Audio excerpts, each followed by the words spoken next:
没能传达的秘密，休斯遭杀人灭口，幕后真凶势力滔天，罗伊矢志报之有仇。大家好，我是安年，今天继续来讲《钢之炼金术士》FA 第8期。上期说到，休斯破解暴乱之下的秘密，正要向上面汇报，忽然遭到幕后黑手袭击。望着持枪威胁自己的罗斯，休斯发现他的脸上少了一颗泪痣，立即识破他是冒牌货。休斯嘴上说着求饶的话，手里的刀却不客气。然而他刚一转身，对方居然又变成了妻子的模样。望着休斯惊怒交加的样子，恩维非常得意，他玩弄人心于股掌之间，一声枪响，休斯倒在了血泊中。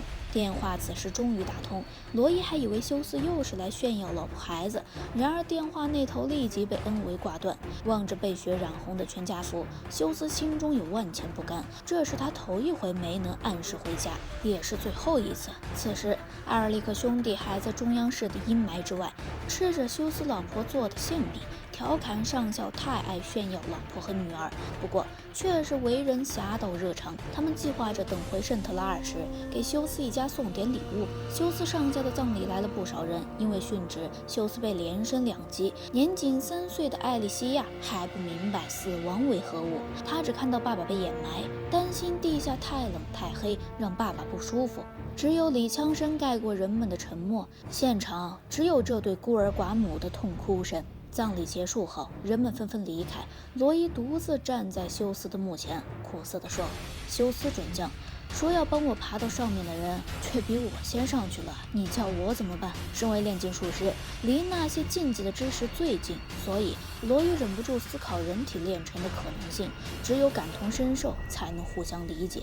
他终于明白了艾尔利克兄弟触犯禁忌时的心情。此时晴空万里，罗伊却对丽莎少尉说：“走吧。”要下雨了，他仰头遮住脸，眼泪如雨点般落下。随后罗伊沿着血迹从军部图书馆开始一路调查，发现了一个疑点。休斯不顾伤势，放弃内线跑到外面打电话，这很明显是小心内鬼的信号。阿姆斯特朗跑来表示，杀死休斯的凶手身份已经有眉目了，但眼下具体是谁还不能说。罗伊报仇心切，以上尉的身份命令阿姆斯特朗，对方却坚持不肯透露。临走时，阿姆斯特朗忽然说，就在几天前，艾尔利克兄弟曾在中央市逗留。罗伊难得露出笑意，询问他们是否找到了追寻之物。阿姆斯特朗摇头说，没有，不管怎么说，那都是传说中的东西。这一通谜语人过招后，丽莎完全听懵逼了，罗伊却已了然于胸。阿姆斯特朗的谜语透露出了很多信息，杀害休斯的那些人，这句话说明凶手是组织行动的一群人，连身为少校的他都不能知道，说明对方在军部的职位更高，堵住了阿姆斯特朗的嘴。提到艾尔利克兄弟寻找的东西，自然就是先者之事。这些蛛丝马迹到底有何联系，洛伊还理不清楚。报仇之事只能从长计议，他发誓要晋升到圣特拉尔，彻底调查军部高层，揪出幕后真凶。罗伊这边凄风苦雨，爱德华一行却在观光旅游。他们路过拉修巴里，温丽直接美疯了。在这机械铠的圣地，化身脱缰的痴女，幸福感满溢出屏幕。爱德华老大不情愿地陪妹子逛街，嘴里还一个劲的埋怨要把温丽甩下不管。钢之炼金术师果然名不虚传，真是又硬又直。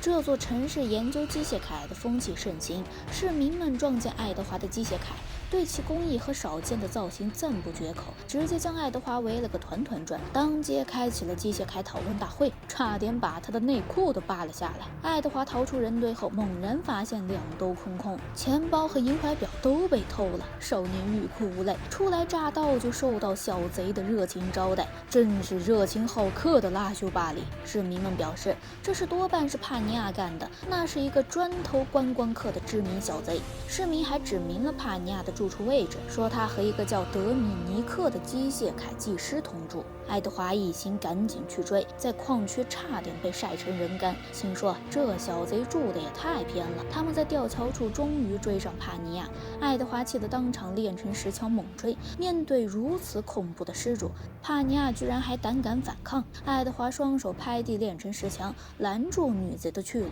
又用木盾追打。不料帕尼亚动作相当灵敏，躲闪直接拉满，反到累的爱德华气喘吁吁。最后，阿尔埋下炼成阵，现场打造铁笼困住女贼。帕尼亚一个高抬腿削断铁笼，原来他的双腿安装了机械铠，是个少女版青钢影，难怪跑起来比兔子还快。帕尼亚的机械铠不仅能砍，还可以发射1.5英尺口径的长管炮。他一炮轰退阿尔利克兄弟，正要逃之夭夭时，忽然被温丽一把抓住。爱德华大喜道：“休跑了那小贼！”结果温丽两眼放光，一心想要好好鉴赏女贼的作案工具。好巧不巧的是，他们正好已经跑到了帕尼亚的家门口。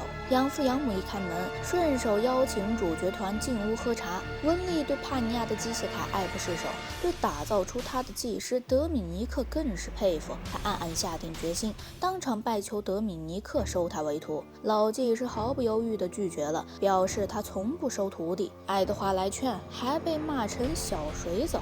世外高手都爱立这种 flag， 结果往往逃不过正向定律。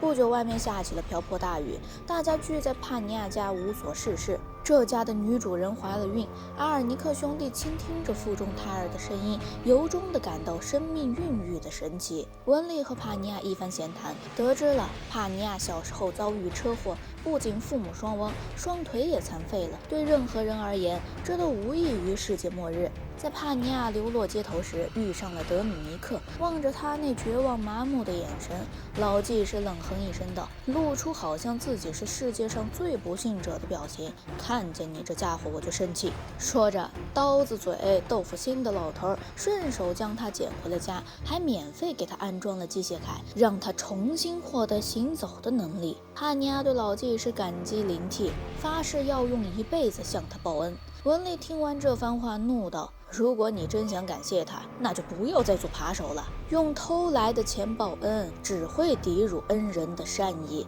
心怀好意的回报，哪怕不值几个钱，德米尼克肯定也会开心的。”文丽这番话令帕尼亚醍醐灌顶，他发誓要洗心革面，重新做人，以后不再偷盗，要做正经营生。最后将爱德华的银怀表还给了温丽，还说这玩意儿怎么弄都打不开，是不是坏掉了？温丽被勾起了好奇心，怀着偷看爱德华隐私的八卦心态，一顿鼓捣打开了银怀表，发现里面只刻了一行字：不要忘记11年10月3日。帕尼亚不解其意，温丽的表情却瞬间黯然，因为他知道这是爱德华烧掉自己家的日子，那是他破釜沉舟，赌上一切，踏上奋斗之旅的开始。温丽决定当好贤内助，再去求老师收自己为徒，努力磨练自己的技艺，为爱德华造出更好的机械铠，帮他和阿尔早日复原身体。就在这时，德米尼克的儿媳忽然临产，外面这么大的雨没法带她去医院，老头只好骑马去找医生。无奈他家住得太偏僻，加上暴雨阻路，一来一回好耽搁不少时间。他儿媳妇却眼看着就要生了，这种人命关天的事，不是想拖就能拖，一个弄不好可就一尸两命了。这群男生打架擅长，面对这种事可就没辙了。温丽临危一人挑起大梁，凭借小时候跟父母学的一点接生知识，顶住巨大的压力开始当接生婆。帕尼亚可以打下手，阿尔利克兄弟就只能当啦啦队了。经过一番努力和煎熬，一个白胖胖的大小子终于顺利出生。爱德华兴奋得恨不得蹦起来，他由衷地感叹，人类创造生命的伟大，那可是炼金术领域几百年都没破解的奥秘。接生完后，温丽和爱德华聊起了银怀表里的刻字。爱德华说，这是他连阿尔都没告诉，决心不是给别人看的，而是说给自己听的。一想到爱德华背负的沉重担子，温丽就像几年前面对老宅大火时一样，情不自禁地流下了眼泪。爱德华沉声问道，为什么你哭了？温丽说，他这是替他们兄弟俩哭的，因为他明白好男儿有泪不轻弹。德米尼克回来后，一看到孙子，脸上的固执一扫而空，请来的医生白跑一趟也不生气，还夸温丽的接生技术不错。温丽再次向德米尼克拜师，成了如此大的恩情，老技师也不好意思把话说绝，便说徒弟他是不收的，温丽可以留在山下，没事过来看看他的孙子。他顺便指点一二，其实就是有师徒之实，不肯挂师徒之名。当年洪七公跟郭靖也是这么搞的。温丽留在拉修巴里深造，艾尔利克兄弟继续上路去找师傅，双方依依不舍的道别。爱德华在火车上挥手说：“下次见面时一定给我换上更好的机械铠哦。”温丽听了这话很高兴，因为经历了这一趟，兄弟俩终于肯向他托付担子。以上就是本期的全部内容，喜欢的小伙伴们别忘了点赞评论支持一波哟。下期视频我们再见。